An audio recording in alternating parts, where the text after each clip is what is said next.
you do not adjust your TV sets or your computer monitors. It's Sunday night. We're here for your delight. And it's another episode of Audio Who. And this week, it's a little historical for Annika Wills, Fraser Hines and Elliot Chapman in the Early Adventures Season 4 with Russia versus Germany at the height of World War II and Russia with the Night Witches. Interesting stuff here, a wee historical.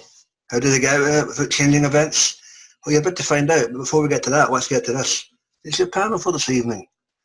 Joining us from Tottenham after just turning off his heating, it's Philip Archer. How are you doing, Phil? Good evening, one and all. Good to see you, mate. All the way from Boston, it's Sue. How's it going, Sue? Wonderful, thank you very much. Yep, good to Glad see to you. be here. Mm-hmm. Been a while.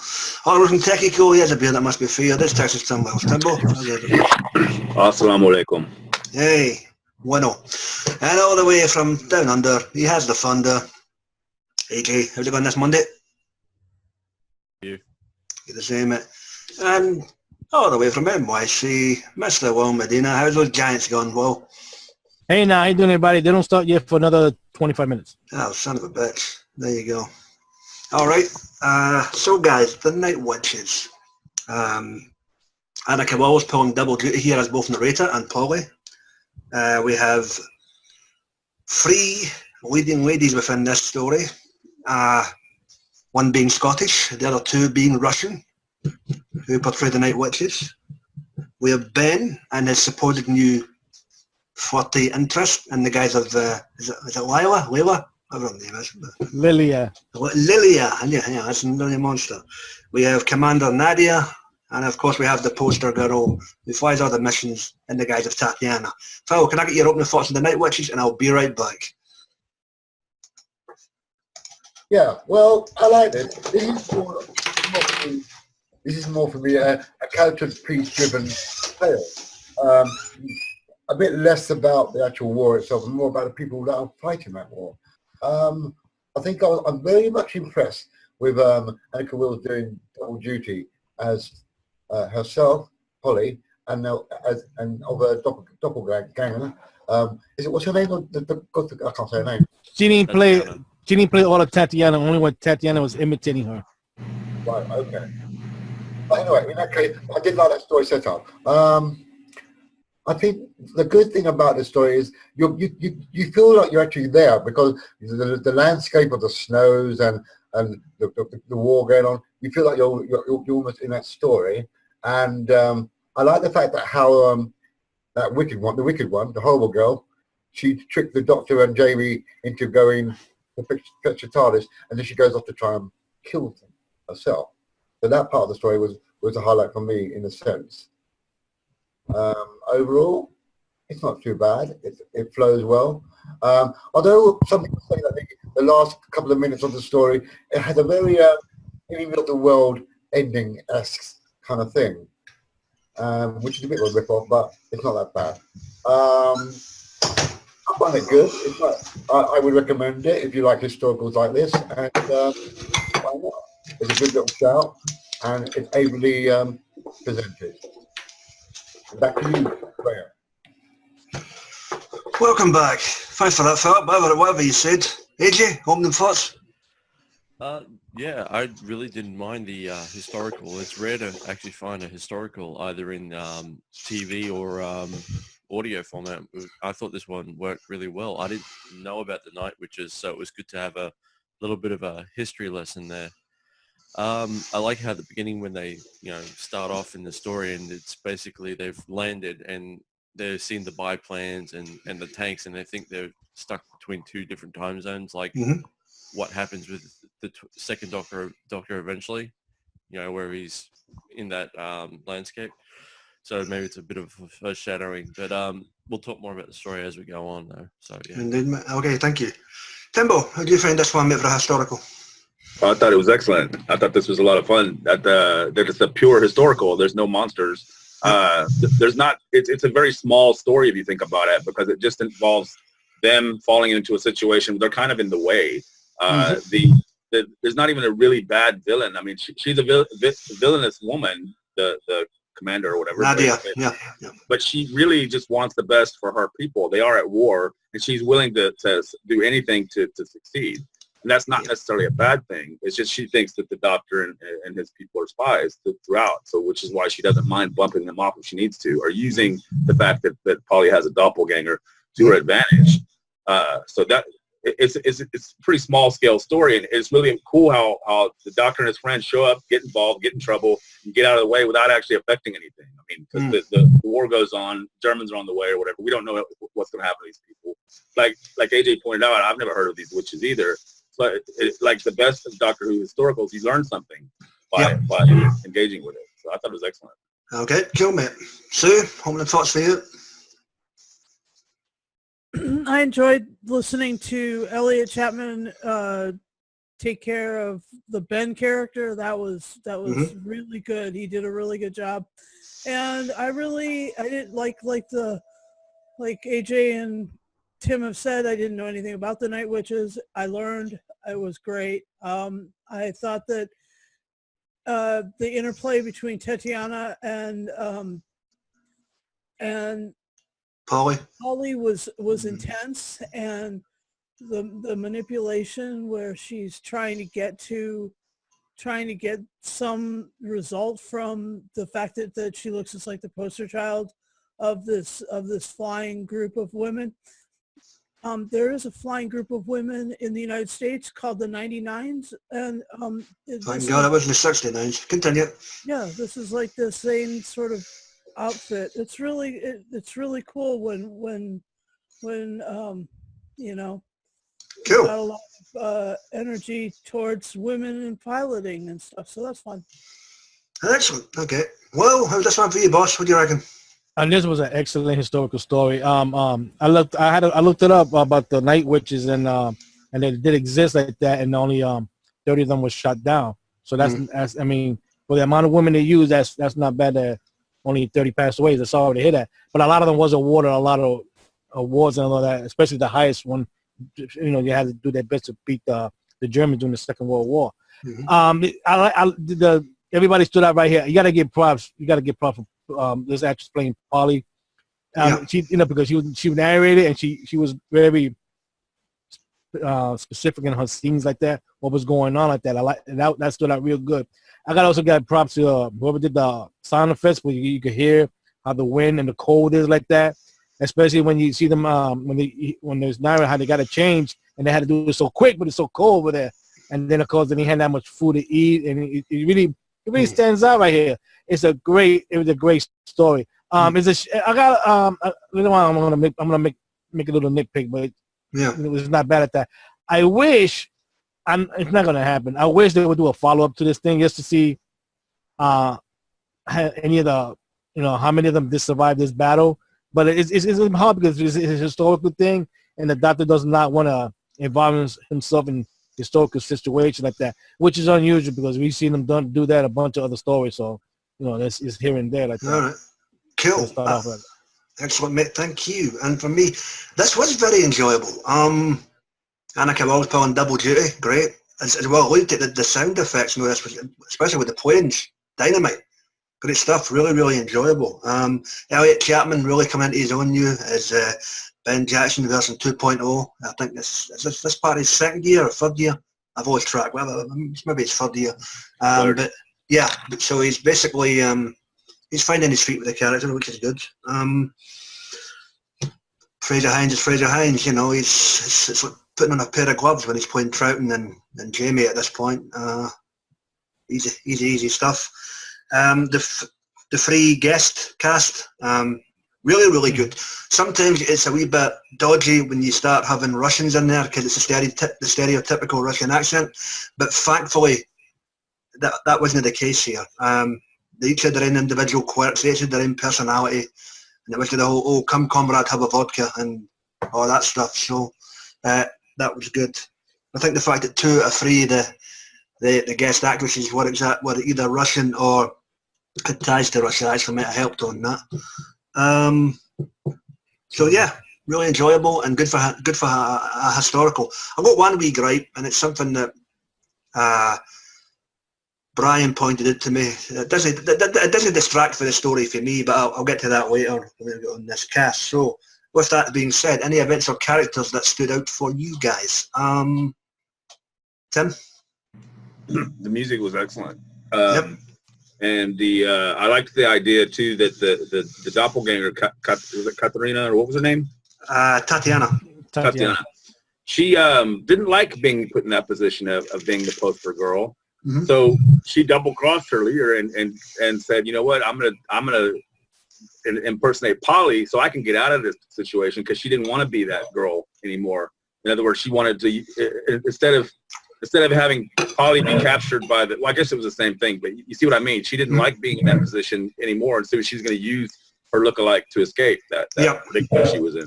Get out close. That was clever. Yeah. I don't know why I'm echoing. Hang on. Yeah, so we know. Yep. Okay, cool, mate. Anything else? You got everything there? I'm good. Okay, cool. AJ, anything stand out for you, mate, character-wise or events?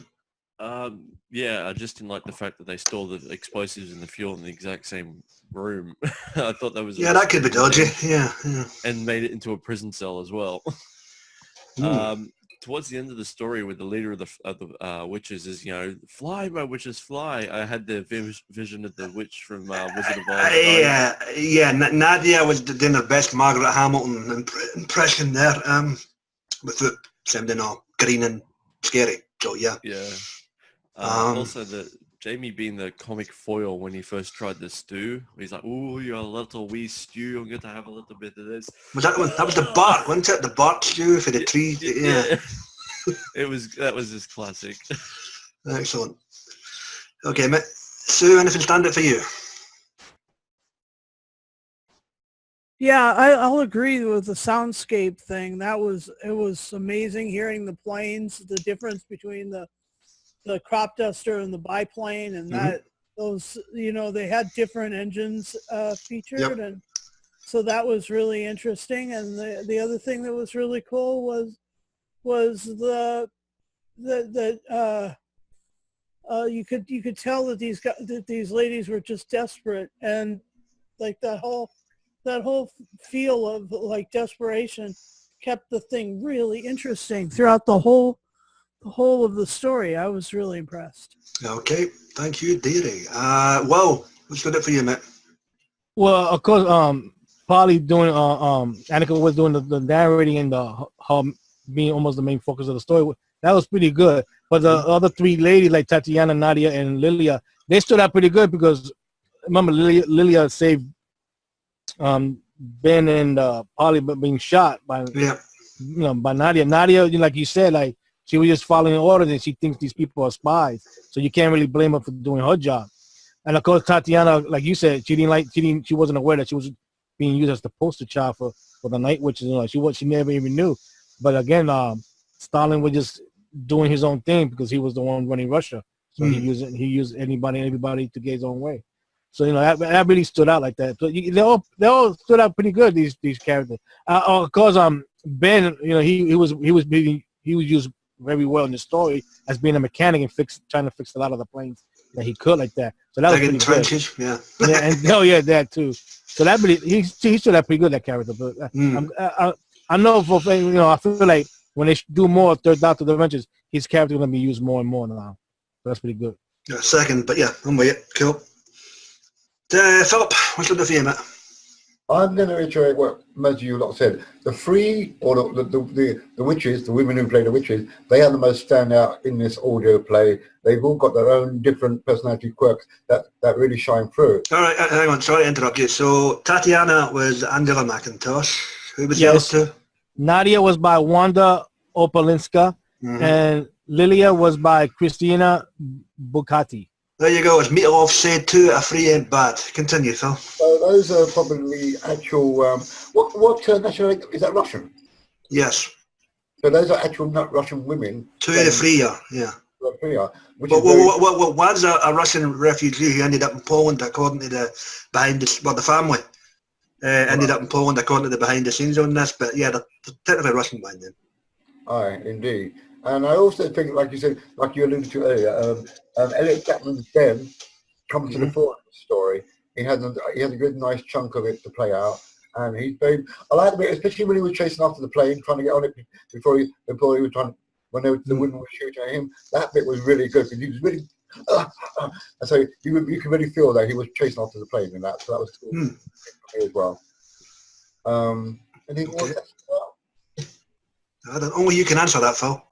Just thinking through it. No. Like I said earlier, the sound, like Will said, the soundscape's fantastic. The explosion would be the truck when the Doctor and Jamie were on it. That was my favourite part as well, where the woman in the plane was going to try and blow them up. Like, that was cool. But yeah, it's not bad. All right, cool. And myself, what I really enjoyed about this, it wasn't just the historical aspect, it wasn't just the historical aspect, it wasn't the fact that you had a solid cast as well. It was the fact that it wasn't any specific type of pace. There was plenty of action, there was plenty to keep you interested, there was plenty to keep you enthralled. The second Doctor driving a truck into the German enemy lines while the planes coming after them with the explosives in the back. That gave me a kick. You don't get bored with this one. There's plenty there. Is there a couple of flaws with it? Yes, we're going to get into that in a minute. There's one or two, but it really is a good story. Another high praised early adventure for the kids at Big Finish. Good stuff. Right, guys. Open mic portion of the cast. Anything else you want to bring up? Nitpicks, queries, qualms before we get this rated? And Indy can. Well, we're gonna have to stop nitpicking it now, right? If you like. You want to get a contrast, didn't you? You know. So. Well, the funny thing is that the Doctor wanted to leave because he didn't want to interfere with the war like that. But we have seen in a lot of other stories. I'm not just talking about the second Doctor. How he has interfered in certain ways like that, especially to get his own way. So I was a little bit shocked that he didn't have these ladies bail out with him with the TARDIS and he took them back somewhere else and just have them blow up the whole mountain on top of the vehicles, the German vehicles, and to knock them out like that. I think it really depends on the subject matter and what portion of history you're in as well, isn't it? I mean, I'm only guessing. It's down to the interpretation of the writer of each individual story, I guess. It depends on who the Doctor is as well. The second Doctor wasn't really like that much. If you want to talk about Seven, if he was there, he would have taken everybody home and got them jobs and shit. But I mean, but the second Doctor really, he was pretty much just on the loose all the time, on the run, didn't know where he was going, and just kind of had adventures and didn't really want to interfere too often. Like I said, what I think is good about this is they just drop into the situation and spend the next hour and a half trying to get out of it. And that's all they can do. That's all he's worried about. So, I mean, you're right. You would think he would be big-hearted and say, well, we got to get these ladies out of here because he may know what's coming. We don't know how it ends for them. But, I mean, that's just not his style. Well, I'm shocked that I thought maybe for certain that Tatiana was going to leave with the TARDIS crew. So that would explain why later on she's more distant with Ben in the story. There. Remember that you see her more distant with him? I thought, well, that explains that, but it didn't happen. So that would have stood out too. That would have been weird. Okay. Anything else, guys?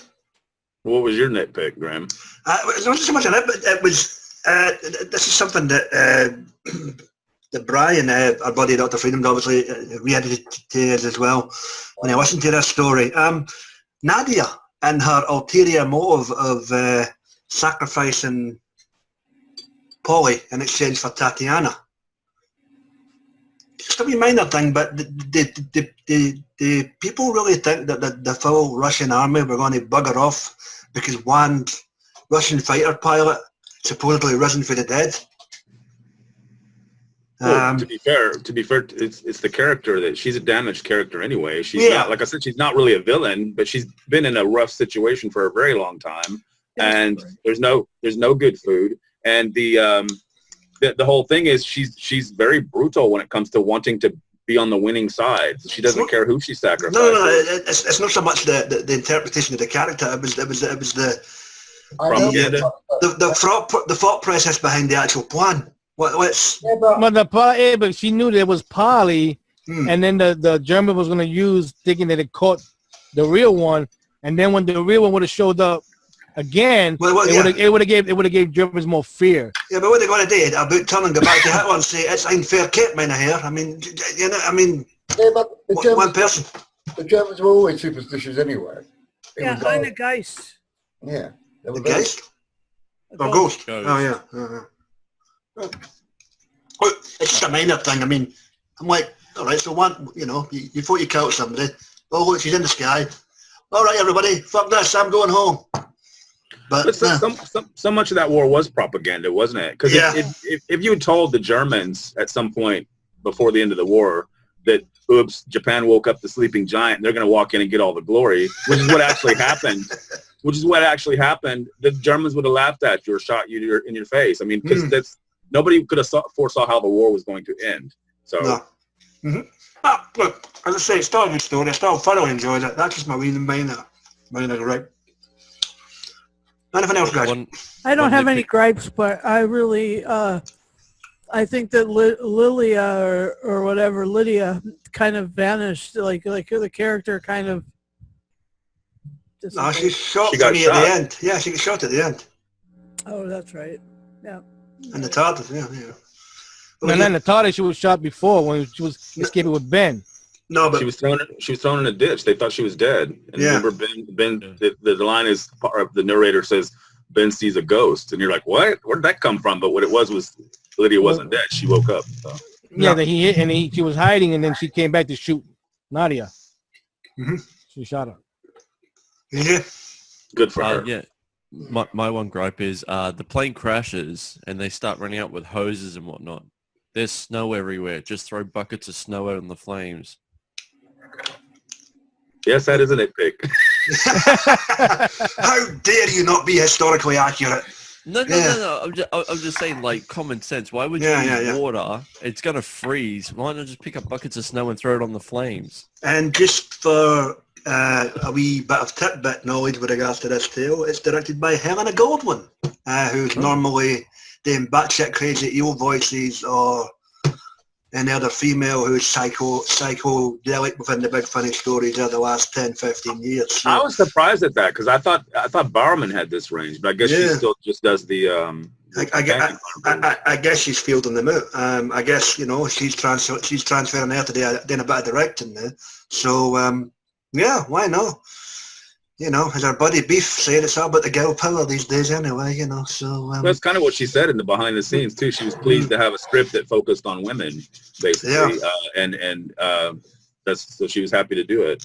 I was just surprised that it wasn't Lisa. Well, maybe they're sharing the range now, but yeah, so we've got another /director/actor on the payroll now when it comes to the fairer sex, or the opposite, I can't say it in American, the opposite sex, shall we say. So there we go. Does anybody know what else this writer wrote? Because it was very well written. I forget his name now. He was talking behind the scenes as well. Oh no, is it Keith something? No, Roland Moore. Roland Moore? I'm not too sure what else he's done. I'm just checking for you. He comes across new. I've not heard of him before. I heard of him, but I don't remember what he did. I'm just checking now. Hang on. No, go for it. My internet's a little bit slow. No, it seems like that's the only thing he's written. Oh, this is his debut entry. Okay. It seems like it, yeah. Well, it was very well written, I thought. Very, very tightly plotted, too, as everything kind of comes together. You know, like he at the beginning introduces the story with them learning to fly the TARDIS or whatever, and that comes in handy at the end when they realize they've got the fake Polly and they're trying to, the doctor's trying to find out if it's really her or not, you know. So. That means, all right, guys. Well, with that being said, if we've covered everything, I guess it's that time again. Do never trust a doctor whose main job is to split your cheeks. Yes, sorry about that, Will. We're glad to see you're okay and the rubber glove did not penetrate. The Night Witches, Doctor Who, The Early Adventures, Season 4, Story number 1. Annika Wilde, Fraser Hines, and Elliot Chapman. Okay, AJ, what do you give this out of 10, buddy? I'm going to give it a 9 out of 10. It was very entertaining and very educational. Okay, thank you, mate. Sue, what's the number for Boston, dearie? Number from Boston is 8.5 out of 10. Good. Stupendous. Philip, what's the local lawyer down Tottenham Way counting up with his calculator? What's the number, sir? I'm dropping 10 bombs on this one because I love it very much. So there My you go. God, there's a pun for you here. Okay. And what's the number from Texas, Timbo? What do you reckon? I'm with Philip on this one. It was an excellent story. Very well written, very well plotted, very well acted, and you can't complain. There's nothing to bitch about. There you go. And from NYC, well, start spreading the news. What's the number? I'm gonna give it a 9.5 out of 10. I would look for it if they could do some kind of a follow up to the story, maybe a short trip or something. Okay, and as my main week, right? Aside, 9 out of 10 for this for me. Solid stuff, and hopefully some more down the road from that very writer. Give him a call, Nick Briggs. So with that done, dusted, in the can for another week here on the Audio Who. It just leaves us to divulge what we will be tackling next week. We're going back to Tim Treelor and Katie Manning for story number 2 of volume 3 of the Third Doctor Adventures. And Phil, he's not even awake, is he? You're on mute. Oh, yeah, and the story with John Pertwee and Katie, or not John Pertwee, with what's that blasted Tim man? Treelor. Tim Treelor and Katie Manning will return next week on Audio Who with the story The Storm of Horrorflax. So there you go. Part of the Third Doctor box set. I just said that, pay attention. So yeah, the Storm of Horrorflax. We'll give that a bash and see how it goes, folks. As always, thank you for the panel, for your attendance this evening. Always a pleasure. As always, guys, check out our wonderful buddies on the wonderful wackety world of the YouTube. You get the guys and dolls at it, Geeks Assembled. You get Sure Every TARDIS Blue Radio. You've got Dr. Freedom and his daily news broadcast, his Omega Files, and the adventures of Dr. Freedom and Eric. You get Sammy Carter, Johnny Blues, Mike Shannon whenever he's online. Like, share, comment, subscribe, thumbs up, thumbs down. And with that, we are bombing out of here, and we will see you next week. Be nice unto yourself and each other, and good night, folks. Be seen.